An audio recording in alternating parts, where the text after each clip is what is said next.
fortunate enough, she sent every female in our agency and any males that wanted to attend. And like I said earlier, I hope one day everyone has that kind of support in their agencies, and that's what us as an organization strives for. So I'm going to turn it over to Chief. Thank you. Thanks, Meg. If we could clone Meg, we would. Unfortunately.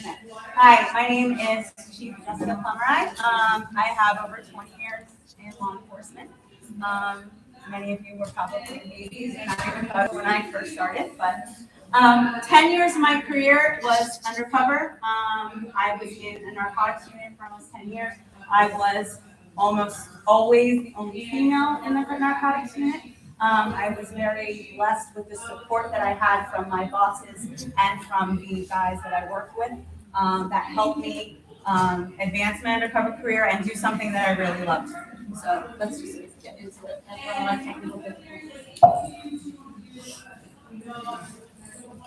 Okay, so there's 800,000 law enforcement officers in the United States.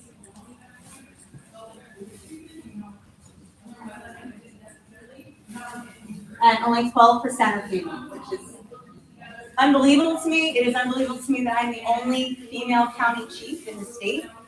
It's 2023. I thought we'd be a little more advanced by now, but we're getting there. I love seeing everybody in this room. When I first started, we didn't have things like this.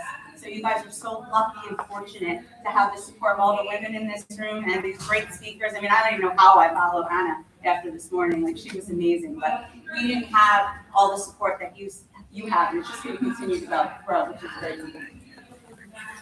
Less than 1% of law enforcement officers female law enforcement officers do undercover work. It is a very specialized part of the job. So my story, what's my story? I grew up with this guy over here. Hate me if I showed you this picture. This is my dad, okay? He was a Trenton Vice detective when I was young.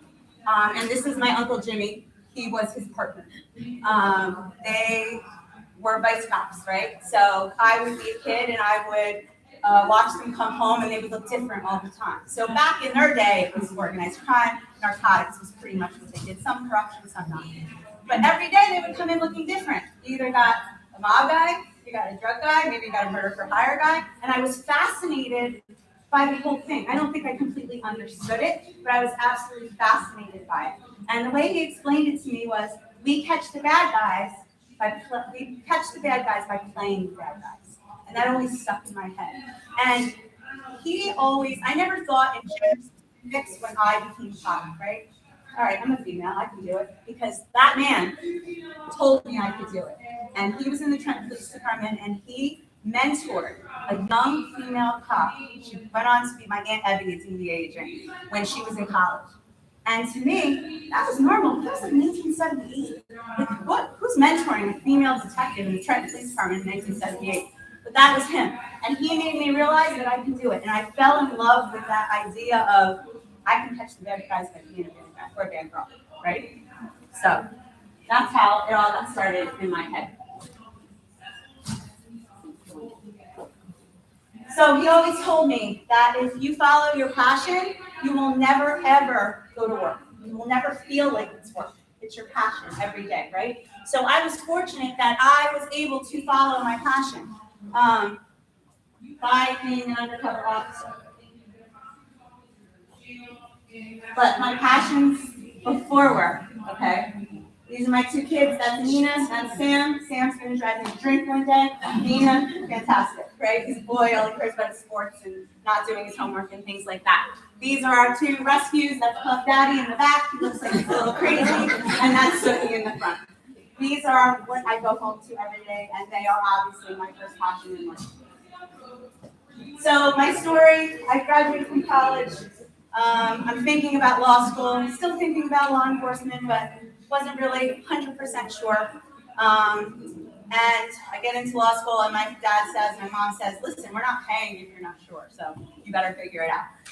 I grew up knowing the prosecutor of Mercer County at the time, Mary Ann Belamowitz, and I happened to run into her. She said, what are you going to do? I said, oh, I'm not sure. I'm thinking maybe police academy, maybe, I'm not sure, maybe federal. I don't think I want to go to law school. She says, well, come see me on Monday. We have detectives. I was like, excuse me? She's like, yeah, we have detectives. I said, at the prosecutor's office? She's like, yes, there's a whole investigative side, which I had no idea about, no idea that that even existed. So I go and I meet with her and the first assistant, whose name was Dennis Sloboda at the time. She sits me down. She says, okay, we're looking for a female. I said, great, check that box. We're looking for a female who wants to buy drugs. I was like, okay, sure, sign me up. So off I went, making $27,000 a year. To police academy, graduate.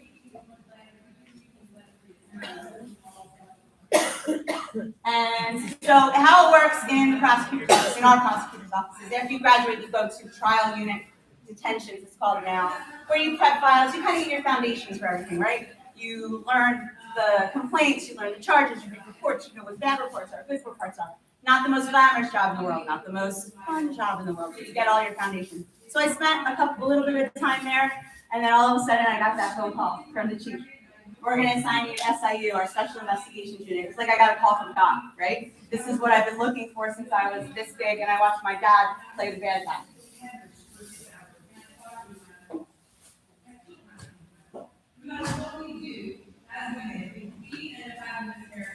So like I said before, it's not my work, it's my passion, and that's what got me started on that. So I was fortunate that I started with a lieutenant who was an undercover. His name was Wano. Some of you might remember Wano. He was a great mentor. He was an undercover. So I get assigned to SIU, and he says, what would you like to do? I said, I want to do undercover work. He's like, great, that's the answer that I wanted. So right from there, he started training me. Back then, there weren't a whole lot of undercover trainings. It was kind of on-the-job training, right? So I trusted him and the guys that I worked with to teach me. We started with street buys, hand-to-hands. Back then, we did a lot of buy-busts, prostitution things. That's what I really cut my teeth on. But as time went on, I was able to work on economic crime, white collar, murder for hire, all different things like that. And what happens is, or what used to happen then, is when there's not a whole lot of females in the state that do it, right? So other counties start hearing. And Cumberland County calls one day, hey, we hear you have a female, we need a female to do this job. Salem County calls, Morris County, whatever, Bergen. I started working all over the state doing undercover work for other counties. So it got me more and more experience.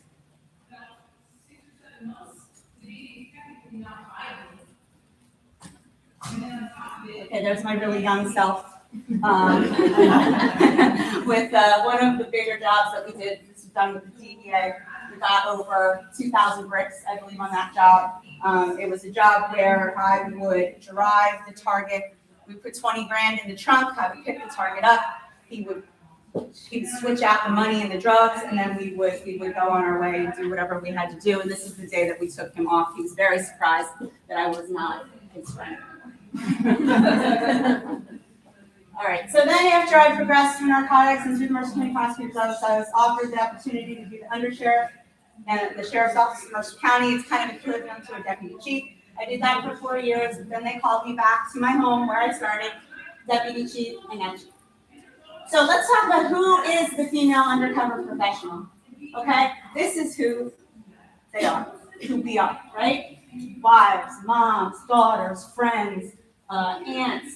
We have so many roles and we do so many things every single day. So there's not one thing that describes what an undercover female professional could be, because we're wearing so many hats, right? We're doing a million different things. And honestly, that's what makes us good female undercovers, and we'll get into that in a couple of minutes. So, how many people feel like you have to be Wonder Woman all the time? Come on, raise your hand. You know you have to feel like it, right? I feel like it constantly, all right?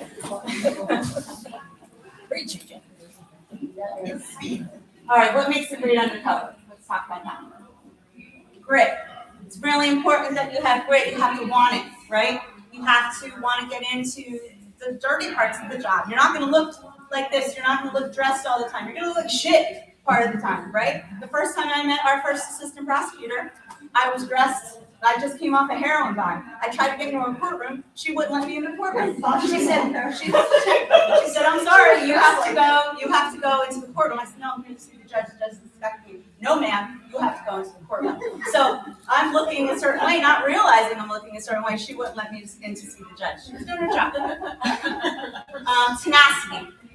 Being very determined. You have to get that target, and you want that target, and you have to keep at it because I will tell you, it's a job of patience. It's not glamorous like on TV, all right? You're not gonna meet the guy who's not gonna sell you a kilo. It takes time to build the relationships, to do the buys, to get the stash.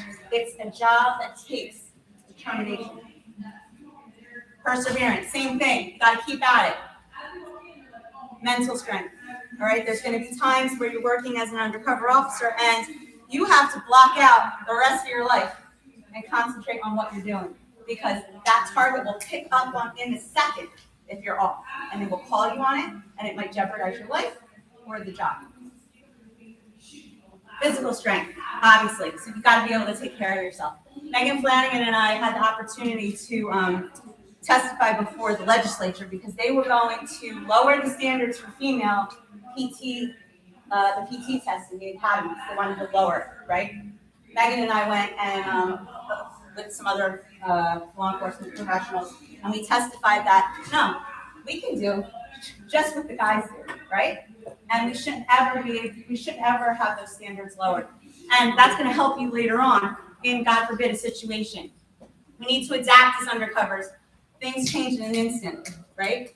You go from a very friendly exchange, very friendly conversation. They get hinky, think something's wrong. All of a sudden, they're questioning you. You have to be able to adapt to that and answer those questions.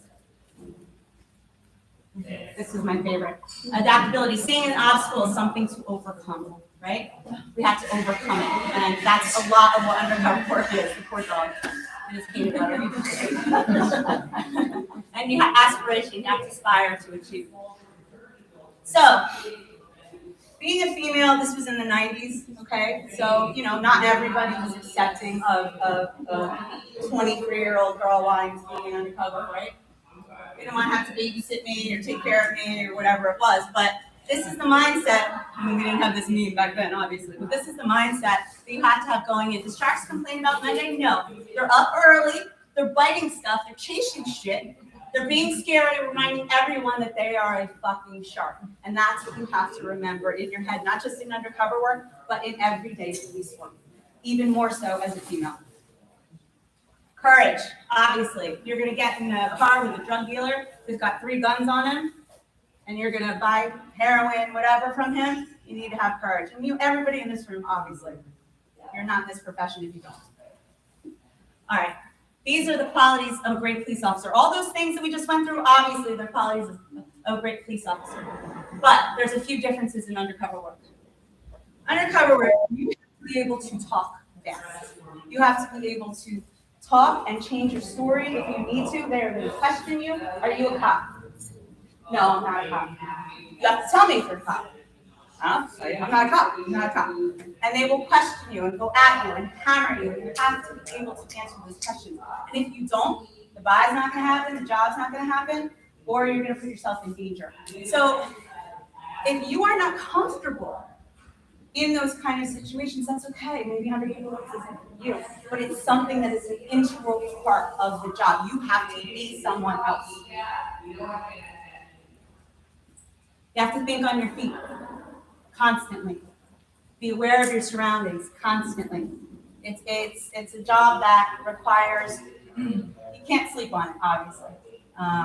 You're going to be, like I said, you're going to be questioned over and over again, and you're going to be tested, They might be great with you one day and hinky the next day.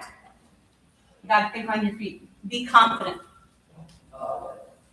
So, you have to improvise, adapt, and overcome. I know we've heard this before, but I'm going to give you a little tidbit of information. So, improvisation. So, I wasn't super athletic till later in life, right? Not that I was super athletic. I became a runner. So, my parents were like, what are we going to do with this girl? Like, she's not playing sports. Like, what are we going to do, right? So, we're watching. They figured out that I could carry a tune, that I could sing. All right, so they put me in singing lessons, whatever, acting lessons. So, I became a bit of a drama geek, right, for a while. Little did I know that all those drama classes and all those stupid plays I was in and everything else would make me a great undercover because it helps you improvise, right? They do all those exercises, pair you up with somebody. We're talking about buying vegetables. We have to go into a whole thing. It's just a skill that you develop. So little did I know that the little theater you can make, right, it was going to help me buy drugs later or, help with a corruption case or something like that. So let's talk about why females make great undercovers. This is a lot about what Ann said earlier. We're very empathetic, right?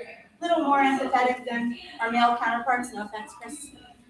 We're a little more in tune to people, right? You pick up on things more so than someone else might. So that helps you in your relationship with your target because you're being more aware. Observant. We observe a hell of a lot more, than men do, right? And that is one of the main skills you need as an undercover officer because you are not only worried about trying to get the buy or trying to get the conversation reported or whatever, but you're also looking at everything to make sure you're safe, to make sure you're going to get home, to make sure that you're not in jeopardy or anyone else around you is in jeopardy. Multitasking. How many of us are experts at multitasking in this room? Oh, come on. People all of you are, please. Really? I mean, kids, work, everything else, you're balancing a million different things. So when you're doing a UC job, you're balancing a million different things. You're worried, you have your backup that you're thinking about. You have your target. You're worried about maybe counter surveillance that's going on. You're worried about so many different things, or you're thinking about so many different things, but you do that all the time. You do that every day. You constantly multitask. So that's something that is a strength when you're a female undercover. How many people in here are in narcotics? Anybody? Okay. How many people are doing some kind of UC work here and there? Anybody? Okay. What do you think? Drugs? Drugs or money laundering? Okay, money laundering. How about you? Prostitution? Okay. So obviously there is, the obvious ones, the prostitution jobs that we can do and things like that. But most of the time, females can get places that males can't. We're unassuming sometimes, right? Sometimes people don't give us the benefit of the doubt. They don't think that we would be a cop. We don't scream cop normally, right? Or you can dress yourself or make yourself up so you're not screaming cop. That makes us very, very, very valuable to this part of the profession, okay? And you're going to see why in a second. We can portray many different personas. You could be a mom. You could be a teacher. You could be sitting at a bar having a drink. You can be any. We can morph into so many different things and explain it away. More so, I think, than a guy. We're just used to different things. We are used to doing a million different things. And you can be like all different people. Like I said, you could be a mom. You could be a teacher. You could be whatever you want, and they'll believe it as long as you're confident in it. So, roles of female undercover officers. We talked about narcotics, economic crime, corruption, human trafficking, murder for hire, sex worker, prostitution, cameo roles. Sometimes you may be asked, there might be a male undercover that is doing a job and he wants you to be his girlfriend for the day, okay? Or he wants you to ride up with him just as his girlfriend. Or there's a dinner and you're going to end up being the wife for the night. So there's smaller undercover roles that go with that. We refer to them more as cameos and surveillance. You don't have to be an undercover officer buying drugs as a prostitute, in a corruption case. Surveillance is an integral part of the job. And without surveillance, you're not going to have good undercover cases because they're backing up what you're doing and they're also keeping you safe. So that's another facet to the undercover world. If you're not into buying drugs, getting into the whole thing of being a principal undercover. Okay, so take a look at this guy and the role that the female played, or not. Okay, let's go on.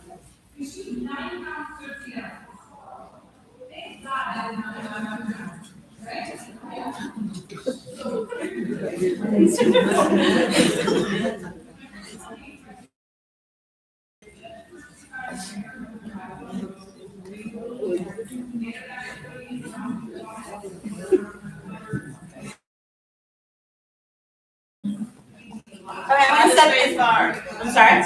Space bar. Space bar? No. Never mind. So I'll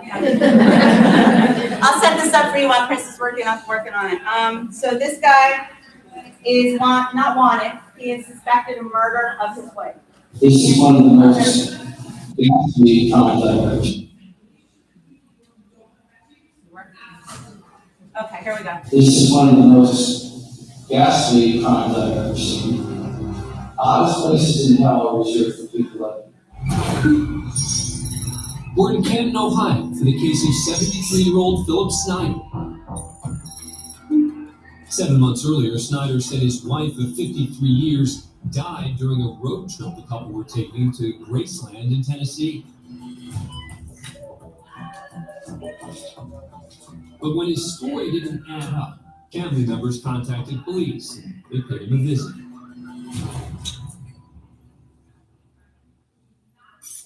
You guys okay? I'm okay, yes. Okay. My wife passed away. Snyder claimed that just 4 days earlier, his wife died of a medical emergency near Graceland.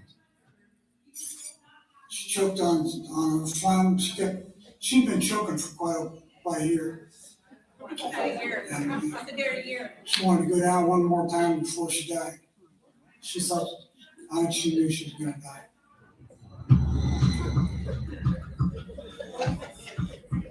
The already fishy story became more questionable when Snyder claimed he simply gave his wife's body to paramedics. Well, so where's your wife now? What happened to her? They took her to a place where they cremate people. Okay, you don't know where that is either? No. Police became even more suspicious during follow-up interviews when details of Snyder's story changed, and they were unable to find any record of his wife being admitted to a cremation facility in Tennessee. Investigators didn't have enough evidence to charge Snyder with any crime. So for him, life continued as usual, including daily coffee and conversation with other locals around town. You enjoying this weather? But unknown to Snyder, the person indulging him in conversation today is actually undercover police officer Joan Bauer, who's been sent in to crack the case. What's your name? I'm Missy. Yeah, nice to meet you. In the weeks that followed, Bauer befriended Snyder and earned his trust. All the while, their conversations were being recorded. It's gonna be nice tomorrow. You want to go for a walk tomorrow? Over time, Bauer got him to open up about his wife's death and the story he told police. I like them. So they figured it out. Yeah. So, since I liked them, they spent all that time teaching for them. Like you said, as long as they don't even body, they can't tell what she died from. What I did first is I said the paramedics in Memphis took her because she died. I don't know what you Oh, Officer Bauer continued pressing Snyder for details, but no one could have imagined what came out of his mouth next. Can you imagine a hammer this big and this big around? like a mallet? Yeah, 2 pounds. Okay. Just sitting there. Right. So it knocked her in the head. Right. And her tongue came out. Just sitting there. Right. And I put a bag over her head. The recorded conversation is enough for police to make an arrest later that day, believing Snyder killed his wife in their home before ever leaving for a road trip.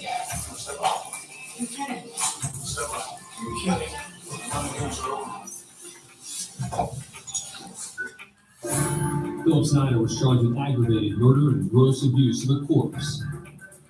No motive was established for the killing. Now in court, he's looking to solidify a plea agreement with the state, which calls for him to disclose the whereabouts of his wife's body in exchange for a recommended life sentence with parole eligibility after 20 years. The charge of aggravated murder, how do you plead? Is there anything you would like to say prior to the sentencing? I put her in the Tennessee River. That's where I put her. There you go, put her in the Tennessee River. So let me ask you this. Do you think that a male undercover could have gotten her to talk like that female undercover did? No, you're shaking your head, why? Tell me why. gonna take one of these. At least like work, horror film. Uh-huh. You have a group of like Hispanic men and they go and they become really close. Right. Every single day they're in the corner. Right.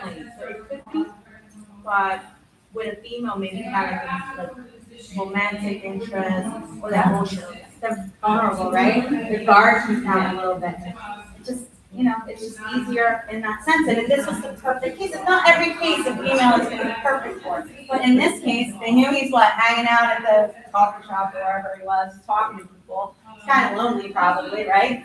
And she got him to open up and she got him to tell him just the scenario, right, of what he did to his wife. And now he's in prison. So, the question you have to ask yourself is why do you want to do undercover work? It is a job that you have to want to do. It's not something you can go into saying, yeah, maybe, and then go out on the street. It's not safe. You won't have the confidence that you need, right?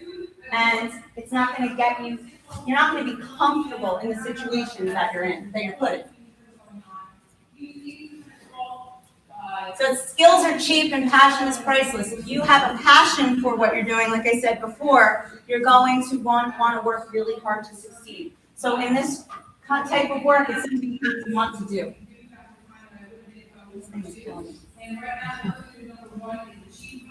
So even the smallest undercover can lead to the biggest job, okay? So when I first started my career, this was a very long time ago, maybe back almost, maybe 2000. We had a municipality, they said, it was Christmas Eve, they said, or the day before Christmas Eve, they said, Jess, we need you to buy, I don't remember what it was at the time, marijuana was a big thing, so we need to buy some weed from this high school kid at the school in the parking lot. Really? Like, can't wait till after Christmas? Okay. So we go, do the buy. It turned into one of the biggest high school drug trafficking networks that New Jersey has ever seen. And by I'm not saying patting myself on the back, it was because of me, but that buy led to a student who was selling ecstasy, who led to a student who was selling LSD, who led to a student who was selling heroin, which at the time wasn't in a high school, or as marketable as it is now for people, to the student who sold cocaine. So I think in the end, we had about 15 students who were distributing narcotics in the high school. But is it the kingpin? No. Is it kilos upon kilos? No. But it was something in that school that was a real menace, and that one buy that I thought was just no big deal, turned out to be something even bigger.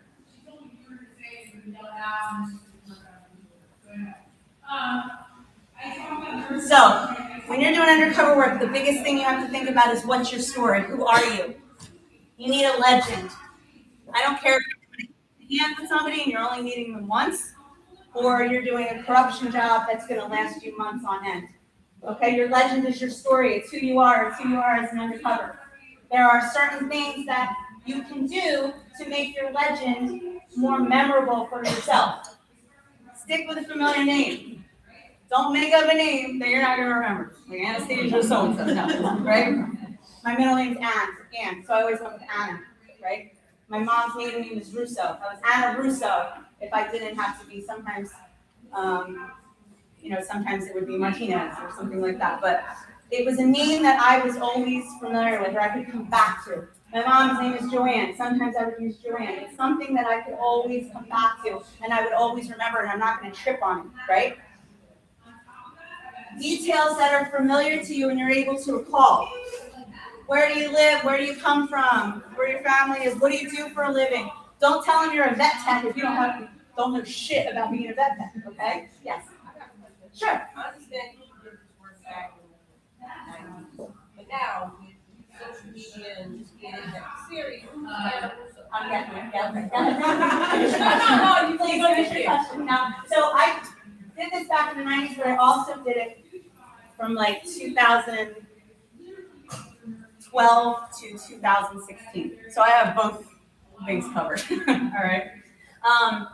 So you stay with details that are familiar to you and you're able to recall. Like I said, if you're going to tell these people you're a vet tech and you don't know shit about it, don't do that. Do something that you're familiar with, okay? You worked, I don't know, as a teacher's aide or whatever, stuff that you're familiar with that you can answer questions to, right?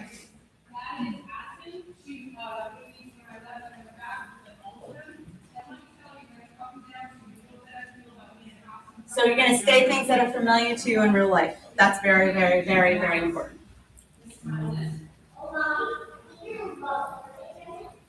You have to do your homework. You have to do your homework in terms of who your target is, okay? Who they're surrounding themselves with. Do you know people who they surround themselves with? Are they gonna know you? Oh my God, it's just tough, okay? Very important that you do all of that deconfliction, so to speak, before you say, yes, I can be undercover on this job.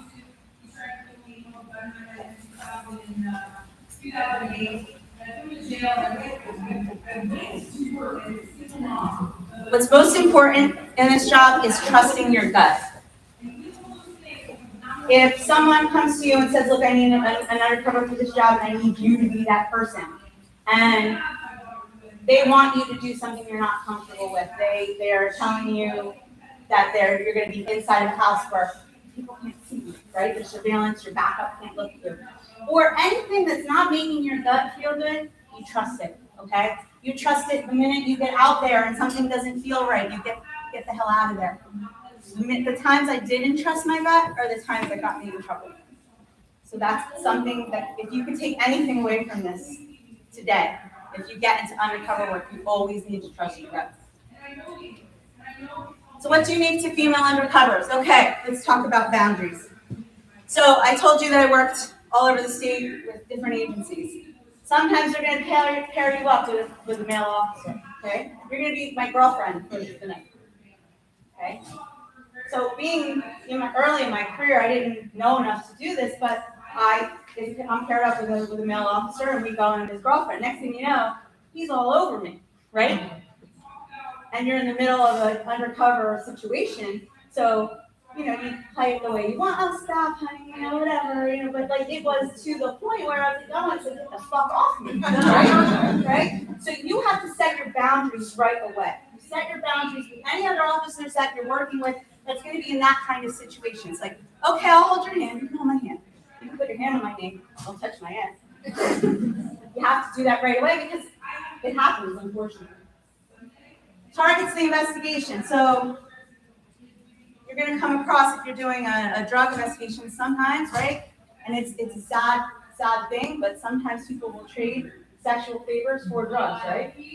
So you're going to come into a situation where a guy's going to say, hey, I'll throw you an extra bundle if you do a little something, right? I don't want to be too graphic or whatever. You have to have in your head a way to get the hell out of there, and a way to deflect it, right?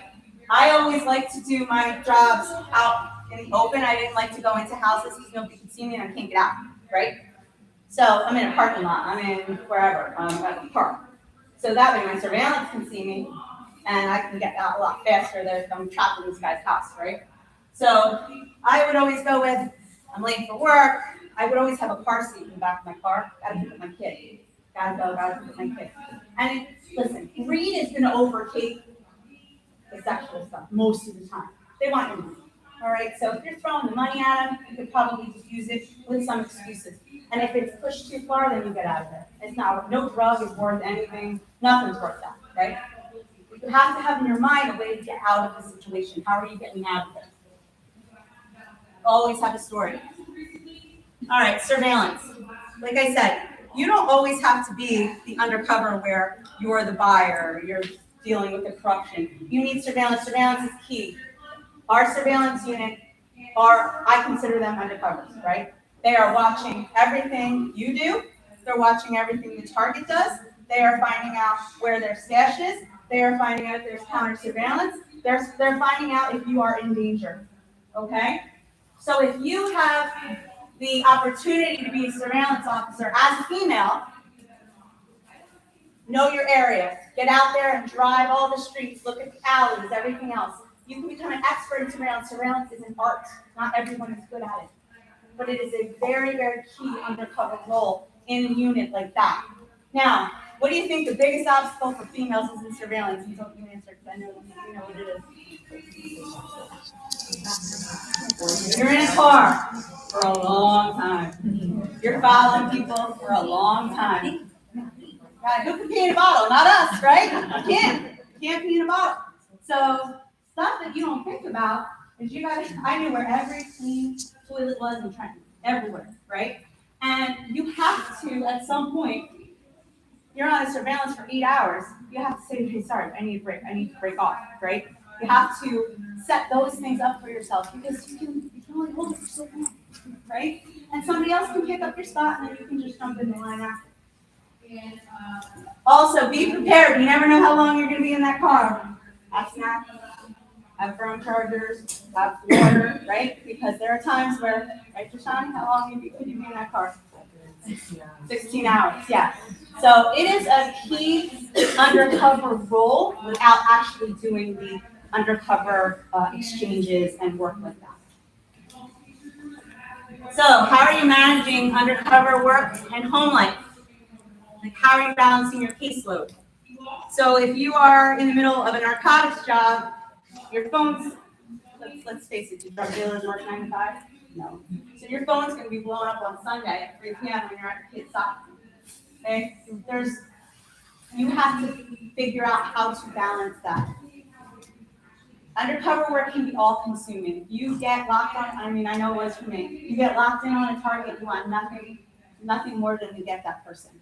But you have to figure out when you're home, and sometimes you're going to have to answer.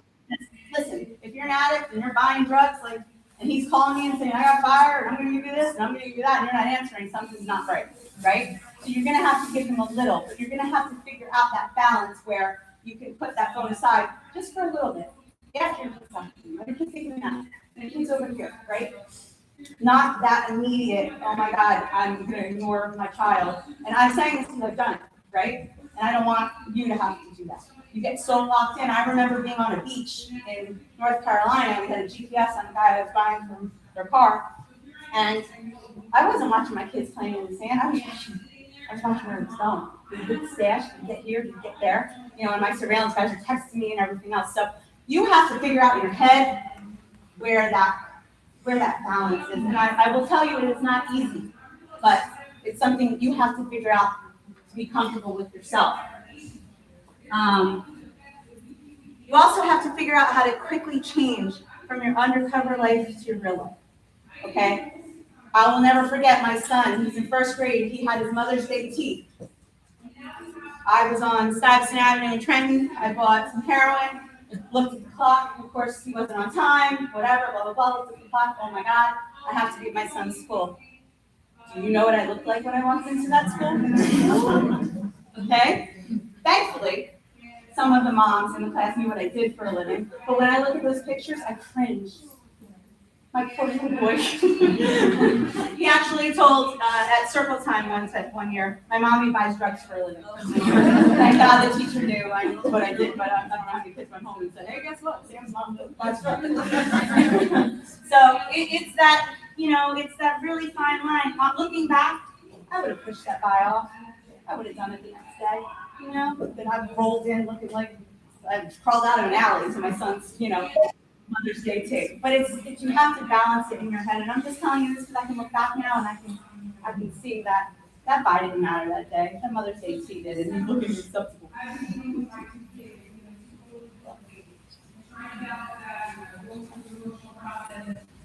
Okay, safety for females.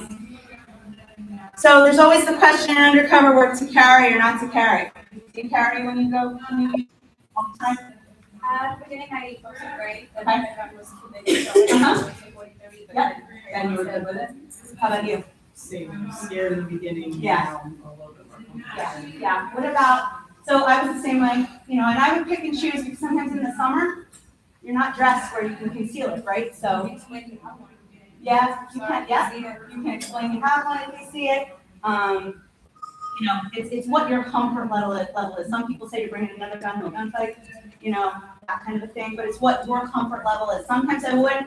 In the winter, I tended to more in the fall because I could conceal it better. In the summer, I wasn't too comfortable, having it, just because I didn't feel like I could explain it away enough at the time.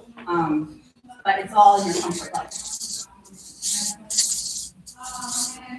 So you gotta know your surveillance. So who your backup officers are. I had the best backup officers that I will put up against anybody.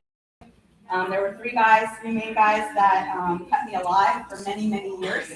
I always knew where they were out of the corner of my eye, right?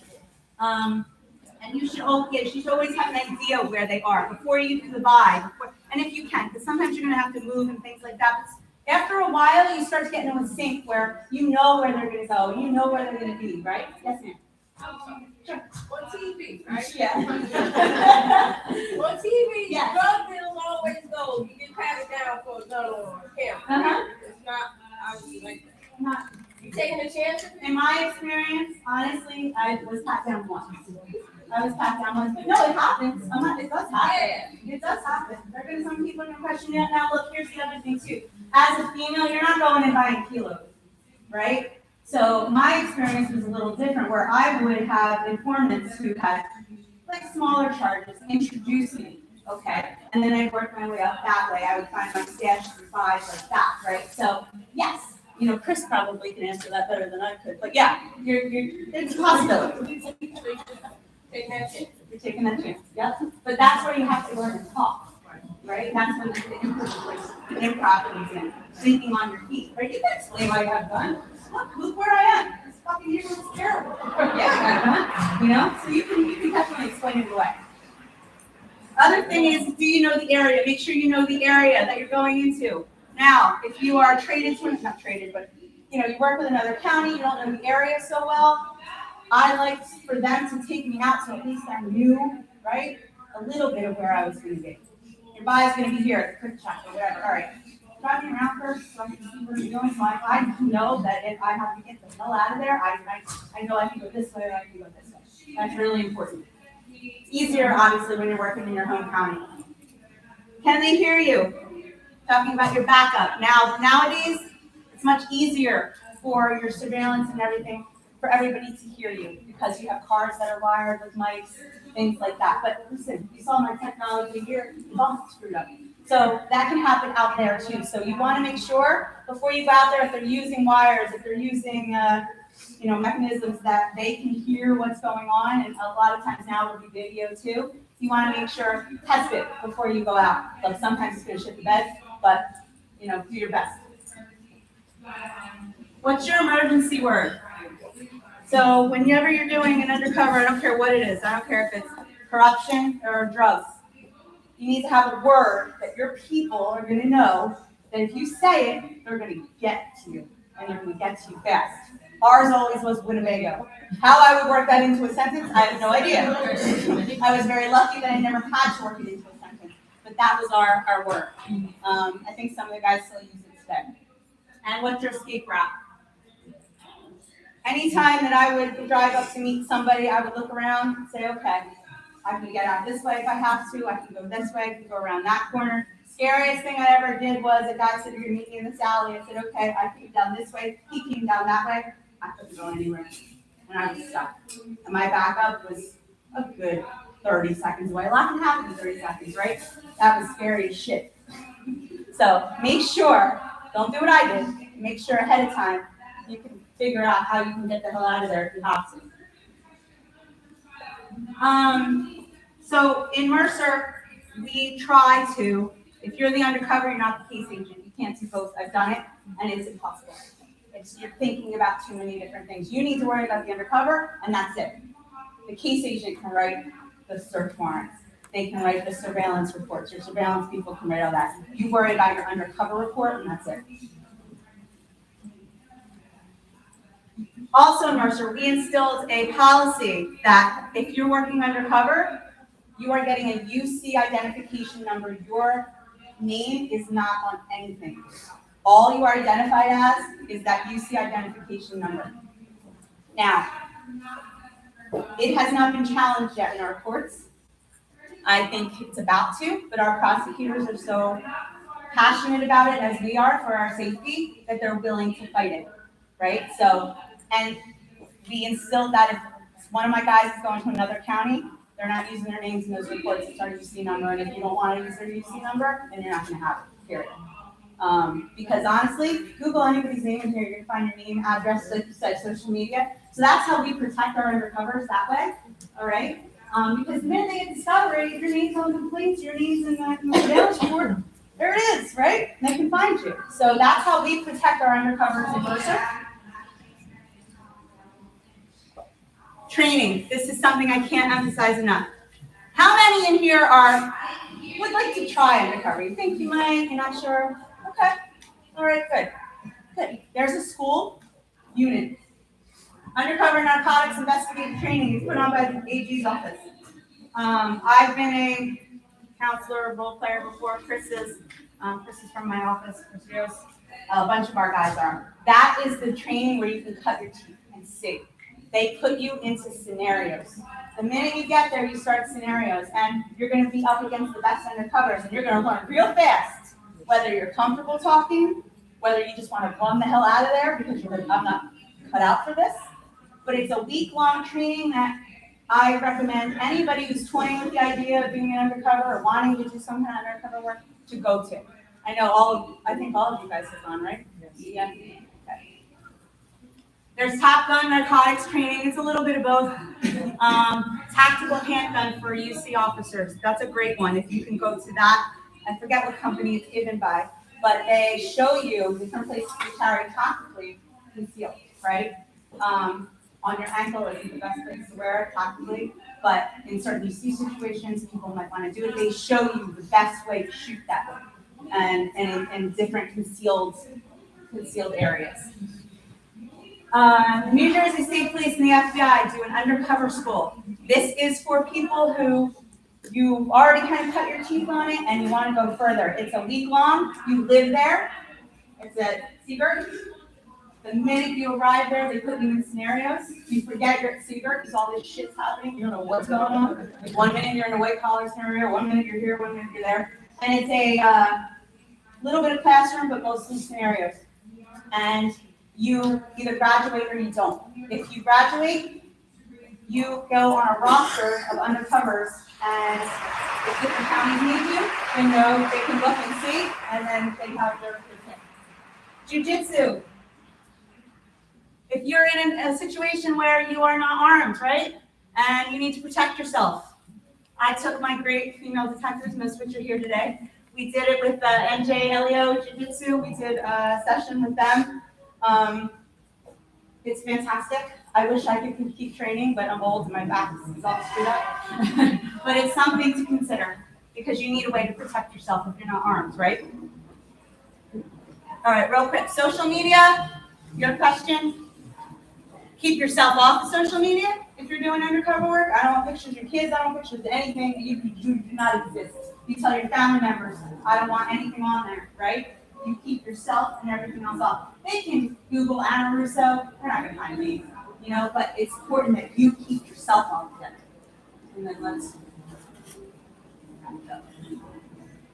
All right, real quick. Psychological challenges. Things hit different for us, right? We see things differently. You're going to see shit that bothers the shit out of you and you can't do anything about it because you're in an undercover role. That stuff, again, you're going to take it home with you. Your real life is on hold while you're going through it. Work to home transition. You're going to go from being with a bad guy, buying drugs, to home, mommy, I need this, I need that. Take the extra time if you can before you get home. I know it's hard, but your adrenaline's here, right? If you're doing something like that, and then all of a sudden, it's here. And then what do they get as a mom? Irritable, not loving it, not your energy level isn't there. You're not the Wonder Woman that they want you to be. Okay, so just to wrap it up, undercover work, it's all consuming, doesn't stop at 5 o'clock, calls for transitions from real life to undercover life, and it's stress inducing. If I could stress anything, what is your why? Just like Anne said today, these are my whys. You want to go home, but you want to be resilient. You want a supportive partner. You want to be able to have self-care. Anything you can do to get out of that mindset and to give you a little peace, that's going to keep you healthy, and that's going to keep you in this job. So that's something like we heard from Anna, that's so important. It's more important than any undercover buy, any investigation. You're more important than that. So if you guys need anything ever, that's my information. Take a picture of it. You can call me day or night. I'm more than happy to help anyone. And thank you.